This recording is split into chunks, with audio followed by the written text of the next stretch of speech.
Universidad, Sergio Arboleda presenta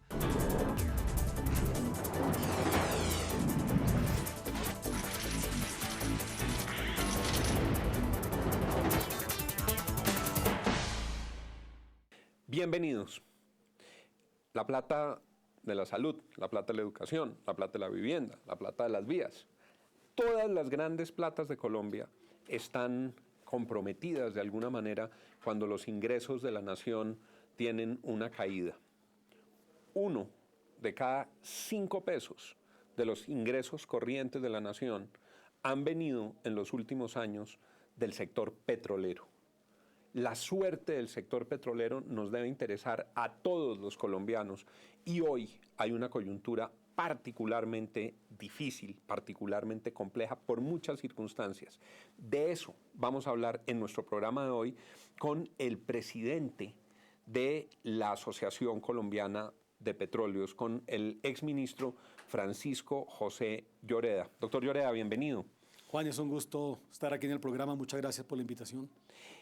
Cuando uno repasa lo que ha representado el petróleo para Colombia en los últimos años, entiende que está en el centro de la vida nacional, que el petróleo es la médula para garantizar la sostenibilidad económica del Estado. Así es, Juan.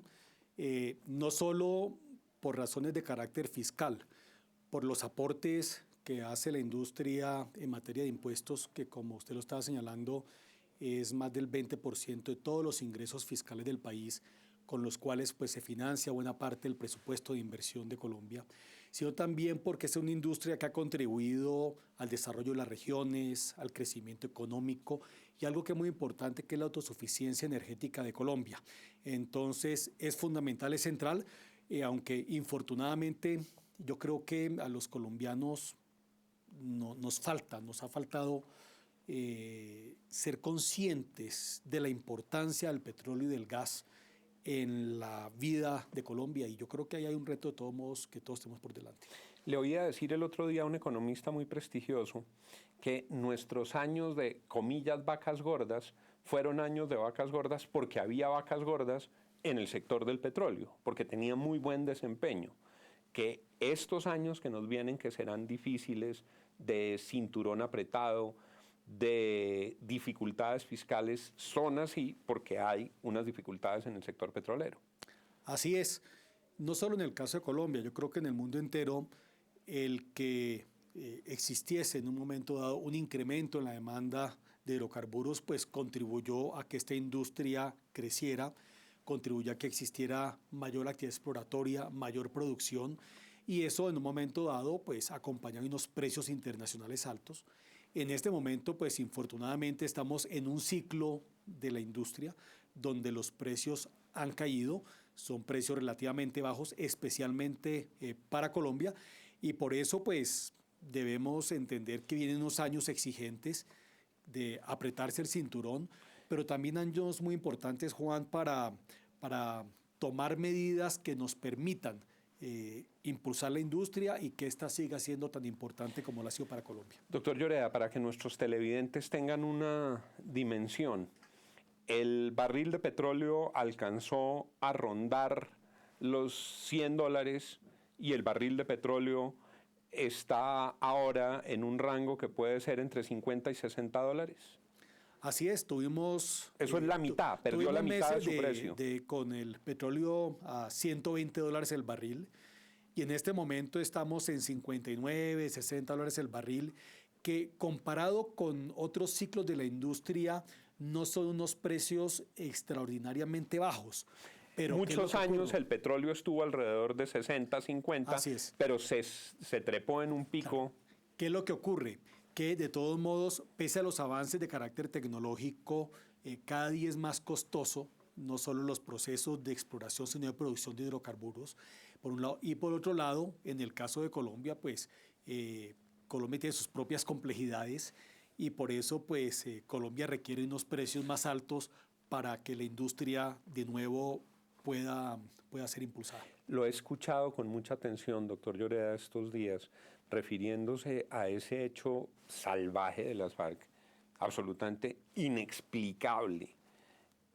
en función del cual obligaron a los transportadores de crudo a derramarlo en el Putumayo, causando una emergencia ambiental de inmensas proporciones, llegando ese crudo al río y con el riesgo de que salga al Pacífico por Tumaco, causando devastación, causando unos daños y unas afectaciones que tardarán décadas en recuperarse.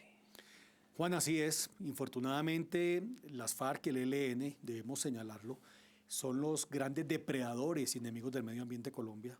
No solo en razón de estos atentados a lo cual me voy a referir, sino también por el hurto sistemático del crudo, por ejemplo en los oleoductos, con la contaminación que además propician, sino también por la minería ilegal. Es decir, son los grandes depredadores del medio ambiente.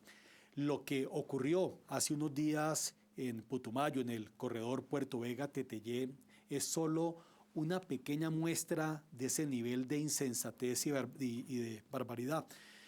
En ese corredor se derramaron 3.120 barriles de petróleo, 3.120. Pero debemos recordar que en los últimos 4 años, las FARC y el ELN son los responsables de derramar 340.000 barriles de petróleo. Es decir, más de 100 veces lo que ocurrió en Putumayo hace unos días. 340.000 barriles de petróleo. Y eso es con acciones parecidas, obligar a derramar el crudo, pero también, como usted lo decía, chuzando el oleoducto, ¿cierto? Eso es lo que hacen, lo perforan y sacan el crudo. Sin contar la chuzada del oleoducto. Sin contar la chuzada. Solo en el caso del oleoducto trasandino, que es el único oleoducto que nos conecta con el Pacífico colombiano, cuando el grueso de nuestro mercado, especialmente a futuro, está en el Asia. A diario están robando 1.200 barriles de ¡Qué barbaridad! Okay. ¿Cómo lo roban? Sí, con válvulas ilegales, básicamente. Pero permítame, Juan, regresar a los 340.000 barriles. Yo creo que es muy importante que los televidentes entiendan de qué estamos hablando. Estamos hablando de más o menos, de más de 14 millones de galones. Porque yo creo que el concepto de galón lo tenemos más claro que barril. Más de 14 millones de galones. Y si esos galones, básicamente, los ejemplos, los terminásemos esparciendo con una profundidad de 1 centímetro, será más o menos 1.075 canchas profesionales de fútbol. ¡Qué barbaridad! De crudo regado. Entonces, y tanta carreta que hablaron cuando lo de las fumigaciones, que el medio ambiente, eso no les alcanzaban las palabras, y son ellos, usted lo acaba de decir. Creo que usted tiene así es. Los principales depredadores del medio ambiente en Colombia. Los principales depredadores del medio ambiente en Colombia. Es decir, el problema del medio ambiente en Colombia es causado principalmente por la guerrilla, eso debemos tenerlo claro. Es que cuando estamos hablando de esos volúmenes de crudo derramado, contaminando ríos, destruyendo humedales, flora, fauna, afectando población civil, dañando sus fuentes hídricas. Entonces ahí está, pues esa es la realidad y no la podemos ocultar. He visto en las redes sociales, pero le pregunto si usted lo sabe, que dicen que la compañía propietaria de este crudo que han derramado las FARC es la misma compañía del delegado de Obama al proceso de paz, del señor Aronson, que está en Cuba. ¿Usted sabe si eso es verdad? No tengo esa información, Juan. El punto básicamente es que el derrame de crudo que hemos presenciado en el Putumayo es básicamente de un consorcio donde está incluso Ecopetrol, pero donde el operador es una empresa seria que se llama Vetra y que infortunadamente ha sido blanco de múltiples ataques de carácter terrorista. Pero yo creo que más allá de ese, sí, venga de quien venga, es absolutamente inaceptable. Es inaceptable. Y es inaceptable por el daño ambiental, repito, es inaceptable además porque pues, son recursos de los colombianos, petróleo de los colombianos. Doctor Lloreda, teníamos la idea los colombianos que ese era más un procedimiento del ELN, que el ELN había enfilado sus baterías contra el sector de hidrocarburos, pero ahora vemos de un tiempo para acá a las FARC también en esa onda destructiva. Ambos grupos. Es más, incluso más del 60-70% de los ataques a la infraestructura hoy día pues, los propician las FARC. Esa es la realidad. Pero ambas, de manera equivocada, pues han considerado que que atacando la industria petrolera pues ganan réditos de algún tipo, cuando la verdad es que lo que están es perjudicando al país y a los más pobres. Lo último que han hecho en el Pacífico, que usted conoce también y que es, digamos, su región, lo que le han hecho a Buenaventura, lo que le han hecho a Tumaco, lo que le hicieron al Caquetá, ya no con hidrocarburos, sino tumbando las torres de energía, es una barbaridad.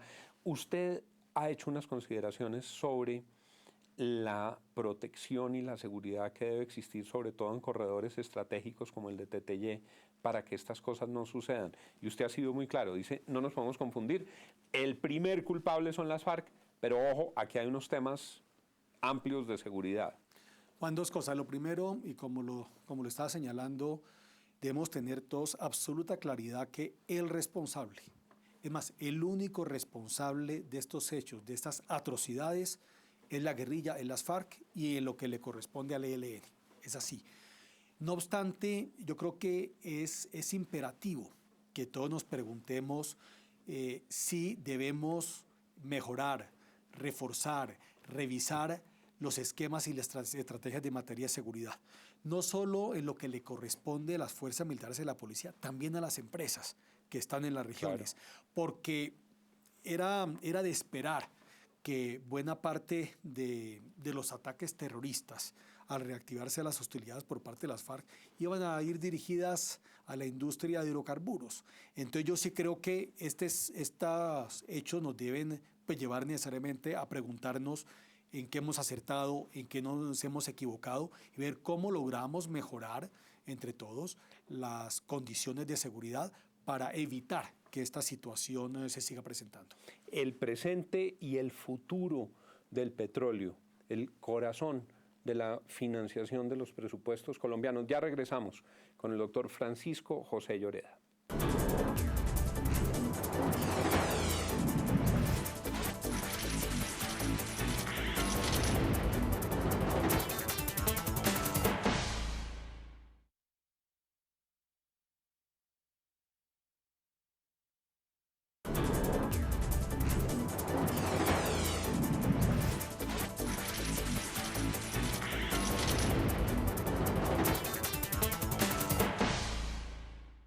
Una de las dificultades derivadas de los altos precios del petróleo en los últimos años es que nos creímos potencia petrolera y cuando volteamos a mirar teníamos unas reservas muy precarias.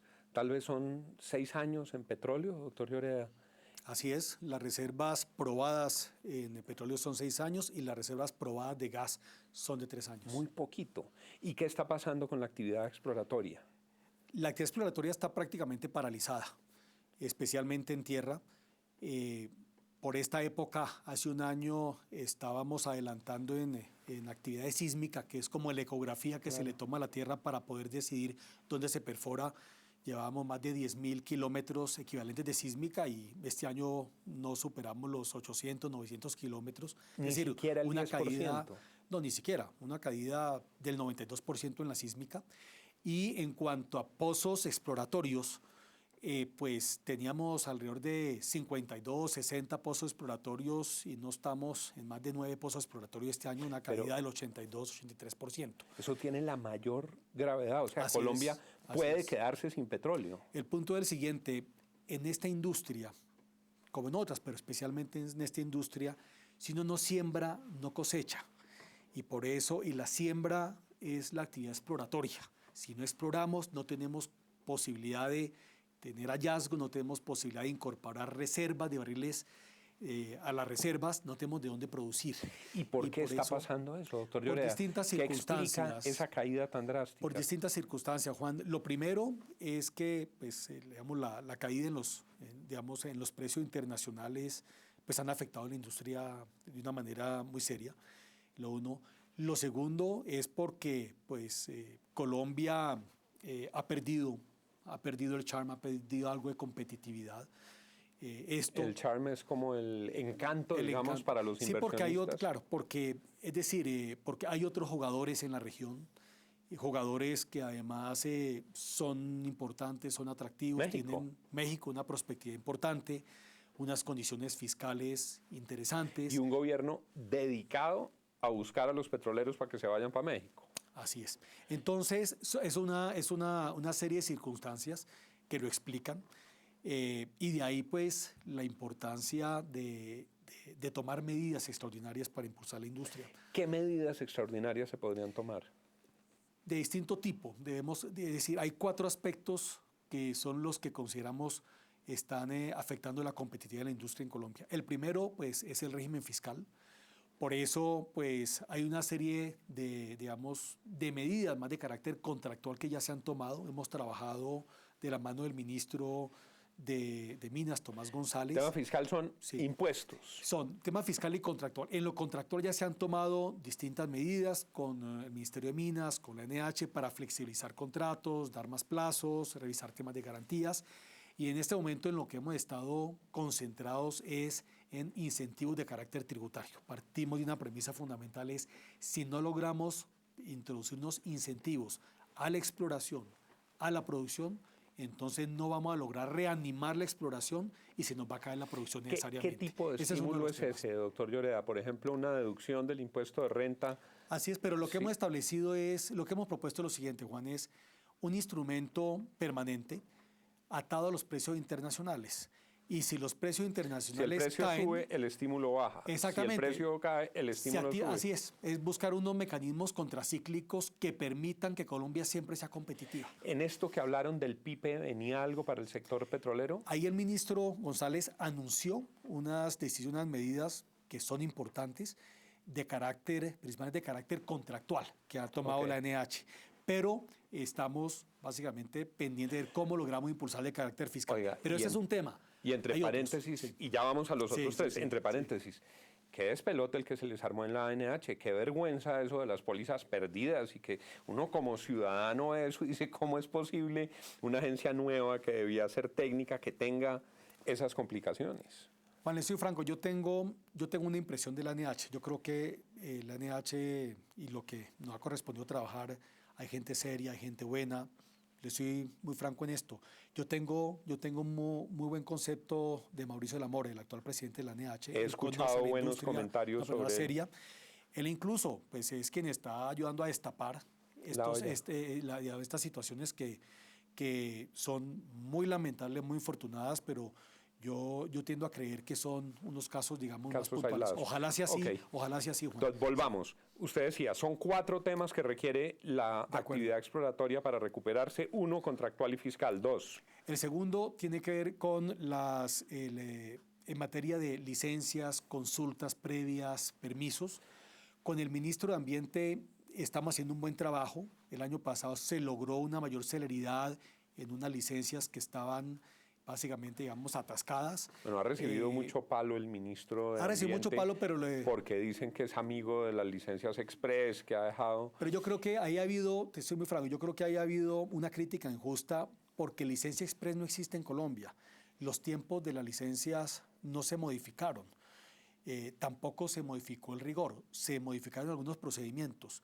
Y en el caso de las licencias hay unos avances, pero hay un camino por recorrer que es muy largo. En el tema de consultas, ha habido una dificultad en algunas zonas porque lo que debía servir para averiguar qué opina la comunidad terminó como en un peaje para poder desarrollar las actividades, ¿no? Infortunadamente, es decir, el instrumento de consulta previa es un instrumento que tiene una lógica, tiene un sentido noble, pero infortunadamente, digamos, como otros procesos se convirtieron en la mayoría de los casos, unos peajes y unas talanqueras. Ese es el segundo tema. El tema 3 es, si bien Colombia ha mejorado su infraestructura de transporte, sigue siendo precaria y por eso transportar es costoso. Le estoy dando un ejemplo. Cada día más nuestros principales compradores de crudo son los países asiáticos. Lo que hemos visto en los últimos años es que Estados Unidos cada día nos compra menos y nos compran más los chinos y los indios. Y en la inmensa mayoría del crudo que sale para el Asia, incluso al sur del país, sale por el Océano Atlántico. Sale por el Atlántico. Teniendo incluso un oleoducto al Pacífico. Eso lo que está señalando es que tenemos una infraestructura precaria. Lo otro, el que tengamos que seguir apoyando tanto. Sale por Cartagena, sale por Barranquilla. Así es. Lo otro es que tengamos que apelar tanto incluso a las tractomulas y tenemos unas vías con dificultad. Entonces, tenemos un gran el oleoducto ambulante, dicen, ¿no? Y lo otro, básicamente, Juan, es que operar en Colombia No es fácil por los bloqueos. Ese es el cuarto punto. No es fácil por los bloqueos, no es fácil también por los atentados a los cuales estamos haciendo referencia. Entonces, todos estos factores afectan la competitividad del país y por eso, repito, una cosa son los precios internacionales, no los podemos controlar, pero lo que sí podemos controlar es cuál es nuestro régimen fiscal, qué ocurre básicamente para que las empresas puedan operar en territorio, qué pasa con nuestra infraestructura y qué pasa con nuestros procedimientos, especialmente en materia de licencias. Y las condiciones de entorno. Así es. Mencionaba usted a Estados Unidos, leía esta semana en la prensa económica, Estados Unidos es ya el primer productor de petróleo en el mundo, después del tema del fracking, y eso cambió la ecuación del petróleo. Totalmente, y ellos básicamente lo que están buscando es ser autosuficientes en petróleo como lo fueron en gas, y es una aspiración legítima. Así yo creo que el gran sueño americano por más de 2 siglos ha sido ese, porque han sido dependientes energéticamente de otros países y por fin van a alcanzar la autosuficiencia energética. Nosotros la tenemos. El riesgo que tenemos es perder la autosuficiencia energética y no nos pellizcamos. Vi en el balance sobre el arranque del doctor Juan Carlos Echeverry que este tema del recorte en la actividad exploratoria también pasa por Ecopetrol. Que Ecopetrol hizo unos recortes importantes en la actividad exploratoria, básicamente porque está teniendo unos problemas en su caja, en sus cuentas. Yo creo que Juan Carlos Echeverry, al llegar a Ecopetrol, él tomó una decisión y es tomar unas medidas de fondo en la empresa, independientemente que sean costosas políticamente. Yo creo que los anuncios que él hizo relacionados con dónde iban a focalizarse los campos de mayor rendimiento, incluso trabajo en otros países, costa afuera, cobra sentido. Lo otro, yo creo que el haberle señalado al país, vea, no vamos a seguir obsesionados con el 1.000.000 de barriles, yo creo que eso fue sincero. Realista. Fue realista, porque no podíamos seguir encaramados en una nube y echándonos un cuento, cuando lo cierto es que va a ser muy difícil mantener el 1.000.000 de barriles a futuro, porque no sembramos exploración en un momento dado. Entonces, si no sembramos actividad exploratoria la suficiente, pues en los próximos años no podemos aspirar a tener una producción permanente por encima de 1.000.000 de barriles. Eso que dijo el doctor Echeverry, yo se lo había escuchado a un muy connotado colombiano que se llama Francisco José Lloreda. Usted lo había dicho hace 6 meses, diciendo, sinceremos las cuentas. Yo creo que eso es mejor. Además, para que entendamos cuál es el hueco fiscal, qué es lo que viene, de dónde van a salir los recursos, si se requieren apretarse el cinturón, porque yo creo que eso es lo más sano para el país. Unos minutos finales para el gas, doctor Lloreda. ¿Qué está pasando ahí? Algo paradójico. Colombia tiene unas reservas de gas que son muy precarias, reservas probadas de gas, que son unas reservas por 3 años. Pero al mismo tiempo que tenemos unas reservas tan exiguas, pues Colombia tiene un potencial muy importante en gas. En este momento hay varios proyectos que están en evaluación, ojalá sean exitosos, porque nos permitirían extender unos años esas reservas, pero yo creo que hay una gran expectativa por lo que logremos encontrar, especialmente costa afuera en materia de gas. Ahora, ¿cuál es el problema? Que para sacar ese gas, eso es costoso. Darle un ejemplo, perforar un pozo en tierra puede costar entre 10 y 50 millones de dólares.